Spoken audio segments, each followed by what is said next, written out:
ആ ഞാൻ പറഞ്ഞു തീരട്ടെ. കാൽ കാശിന് വിലയില്ലാത്ത മരുമോളെ സ്വന്തം സ്റ്റാറ്റസിലേക്ക് ഉയർത്താൻ പത്മ തീരുമാനിച്ചോ? അതിന്റെ ഭാഗമാണോ ഈ രജിസ്ട്രേഷൻ? ഏത് രജിസ്ട്രേഷൻ? ആ അത് ശരി, പത്മ ഇതൊന്നും അറിഞ്ഞിട്ടില്ലേ? കഷ്ടം. സ്വയം പുലിയാണെന്ന് ധരിക്കുമ്പോഴും വീട്ടുകാരെല്ലാരും കൂടി കാട്ടുപൂച്ചയാക്കി കളഞ്ഞല്ലോ.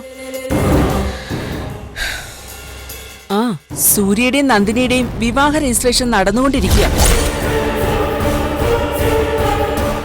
രജിസ്ട്രാർ ഓഫീസില് നീ ഒഴിച്ച് ബാക്കി എല്ലാവരും ഉണ്ട്.